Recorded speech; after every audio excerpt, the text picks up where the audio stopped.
Hello and welcome to Algebra 2. We're going to talk about the first section, parent functions and transformations.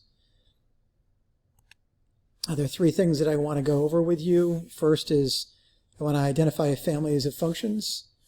We're going to describe transformations of parent functions, and then we're going to describe combinations of transformations. And along the way, I'm going to give you classwork problems to do and little quizzes to test your content knowledge, which I'll be recording as you work through these videos.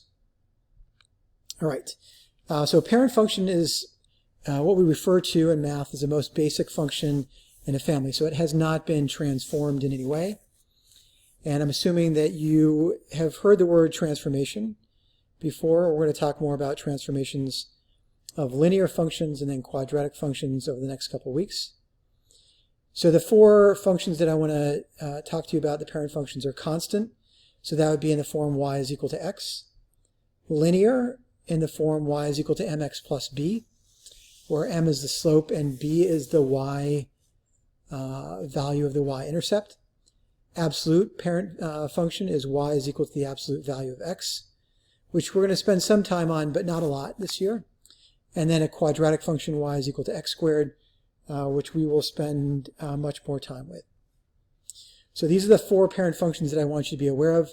Constant, y is equal to x. Linear, y is equal to mx plus b. Absolute value, y is equal to the absolute value of x with those brackets. And then quadratic, y is equal to x squared. All right, so we can talk about stories for the parent functions when they might be used in, we'll say, a real-life situation. So constant would be the speed of a car traveling at 40 miles per hour. So regardless of what time you check the speed of that car, that speed is always going to be 40 miles an hour. It doesn't stop, doesn't slow down, doesn't speed up. It's always traveling at 40 miles an hour. Second is the distance traveled over time if I stay in the same place. So if I don't move, my distance is going to be 0. So that would be some constant value. All right, so in that case, if I haven't traveled at all, the distance is going to be 0. So y is equal to 0. Story for a linear function might be the distance traveled by a car moving at 40 miles per hour, which means that as I move through time, the distance that I travel increases at a constant rate. Or the population of California, if 800 new people are added every day. So there is a constant addition of a certain amount of people. And so the population increases by a constant rate. And so that's going to be a linear function. All right, absolute value. Absolute value would be, let's just say, a distance traveled away from a point, regardless of the direction. So if I go north, south, east, or west, then I'm not calculating whether I'm going backwards or forwards. I'm just calculating that distance outside of any direction that the distance is traveled. So that might be a story for absolute value. And then quadratic. A quadratic might be, a story for the quadratic might be the speed of a falling object whose speed accelerates. So there's not a constant speed, but the speed gets faster and faster because of gravity. And then the height of a projectile shot into the air. If you shoot a projectile up into the air, it goes up, and then it kind of, that speed at which it's traveling kind of slows as it's going up, and gravity affects it. And then it moves in the other direction. Okay, so we're going to identify the function families of these graphs. I'm going to do these for you, and this is going to be the way that things happen in these videos. I'll give you an example, and then I'm going to give you some classwork to do, and you're going to do that classwork, and I might give you a test just to test your knowledge, and then you're going to answer.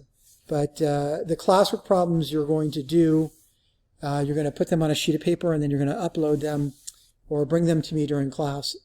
I will give you instructions about what to do with your classwork. All right, so but this is not necessarily classwork that is due.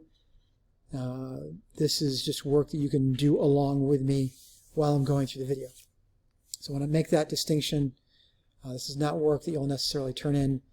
And I'll show you there'll be a slide that says classwork on it, and you're going to refer to that and then the questions that follow for classwork that you're going to have to turn in. But for now, you can just follow along. All right, so identify the function families in these graphs. So take a moment to do this, and then I'm going to move on. All right, so the first one is going to be a quadratic function, and then the second one is a constant function.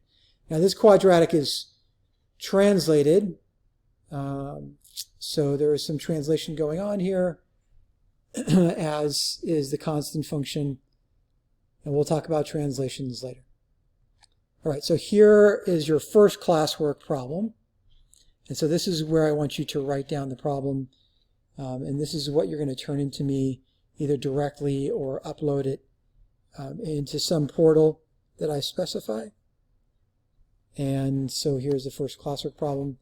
You're going to identify the function families for these graphs.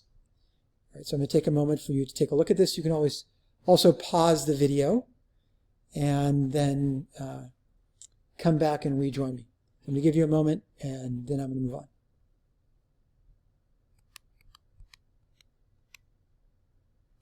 Okay, second thing we want to talk about now is describing transformations of parent functions. And we're going to go through a couple of the parent functions. So we're going to talk about the linear transformation. And transformation encompasses changes in size, shape, position, orientation of a graph. And so we're going to talk about translations and then also shrinks and stretches. All right, so a translation is a type of transformation that changes the position of the graph. So you can see here I haven't changed the slope of the graph at all. I haven't rotated it, I haven't stretched it, or I haven't shrunk the graph. I'm just moving the entire graph by a certain amount horizontally and vertically. All right. Reflection, now we're going to refer to a parabola as a parent function. Reflection is a transformation that flips the graph or function over the line of reflection, and a reflected point is the same distance from that line of reflection. So if I take a point A here on the parabola and I reflect it over the x-axis, and that distance from A to the line of reflection is going to be the same as the distance from the line of reflection to that reflected point. Right? And we're going to call that reflected point A primed, and so it has that apostrophe. So every time we transform a function and provide some rule for that transformation, we're going to add a prime to it. And that's how we note how many transformations that we go through. And ultimately we'll encompass a composition or many transformations through these functions. All right, so reflection is a transformation that flips a graph over the line of reflection. And for our intents and purposes right now, we'll reflect over the x-axis and over the y-axis. So in this case, when I reflect over the x-axis, I'm going to change this value to a negative, so it becomes y is equal to negative x squared. When we reflect over the y-axis, I will go through the formula for that in detail, just to let you know that's coming. All right, so vertical stretch or shrink is a transformation that narrows or widens the original function. All right, so I can stretch or shrink the graph. So if I now add a value for A in front of the parent function, so y is equal to A times x squared, and that absolute value of A, so we're not going to consider the sign of the value of A, because that's going to mean something else. And that, remember, that means the reflected piece, right? So if I have a negative A value, that'll mean some sort of reflection. But now we just want to talk about stretching. So we're going to talk about the value of A, irrespective of the sign of A. So if that value of A is less than 1, then we're going to shrink that parabola away from the y-axis. All right. So if it's 1/2, 1/4, 3/4, something that's less than 1, then we're going to shrink that parabola. That parabola is going to move or widen towards the x-axis and away from the y-axis. So towards the x-axis, away from the y-axis. All right, so now if that A value is greater than 1, in this case, I'm going to stretch the the parabola towards the y-axis. So if a is 5 or 6, something greater than 1, and again, we're not considering the sign, plus or minus, then that graph is going to move towards or stretch towards the y-axis. Right? So that's stretching and shrinking. All right, so now we're going to describe combinations of transformations. All right, so before we get into that, I want to talk to you about drawing graphs and drawing functions. So there are a couple of things that you should always do. One is label the increments for x or y axis. You just have to label one on the x and one on the y, so we know what the increment values are. Second is we need to label graphs with functions. So you want to define what that function is.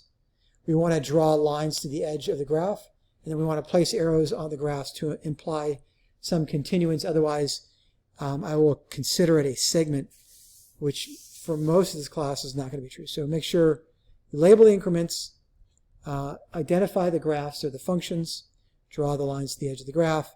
So no dwarf lines, and then place arrows in the graphs to imply continuance of the line.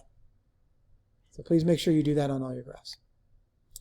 All right, so this would be an example. There's no label, there are no increments, there's no function. The lines are not drawn to the edge of the graph. This is a dwarf line. There's no arrows to imply continuance. So this does not satisfy as a functional graph for this class. All right, so we're going to do multiple transformations. We're going to stretch by a factor of a, and then we're going to translate h units horizontally and k units vertically. And so now we're going to relate this to an absolute value function. And we're going to expand now our absolute value function.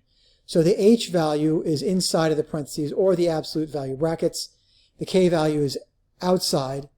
And when we go to the right, you move to the right, it's going to be x minus h. So h, the value of h in the form minus, so x minus h plus k will be a movement to the right. If it's x plus h, then we're going to shift h units to the left. And then plus k will indicate outside of the brackets whether you're moving that graph up or down. If it's plus k, you're moving up. If it's minus k, you are moving down. All right, so now let's talk about linear transformations. I'm going to give you this formula. Y is equal to m times x minus h plus k. M is a slope, h is a horizontal shift, k is a vertical shift. So remember, minus h means I'm moving plus values to the right or left. Plus or minus here changes the direction of the slope. And again, k is the vertical shift. All right, so we're going to use this function. Now I'm going to start morphing this linear transformational form. And I'm going to replace b with a. So it still is the slope. H is still the horizontal shift. And if a is greater than 1, it's a steeper slope. And if a is less than 1, it's a less steep slope. All right, so if a is greater than 1, it's going to stretch towards the y-axis. And then if a is less than 1, so if a is greater than 1, becomes steeper. If a is less than 1, between 0 and 1, as an absolute value, then it shrinks away from the y-axis, moving towards the x-axis. So you can write this down. All right, so here's a parent function. Y is equal to x. And then I'm going to ask you to deduce something from this transformation. What is a? Does it become more or less steep? What is h? Does it shift left or right? And what is k? And I'm going to give you the answer so you can pause if you want. All right, so a is going to be positive. It's going to be less than 1 because it's become less steep. H is going to be a negative value because I've shifted to the left. And k is going to be a positive value because I shifted the graph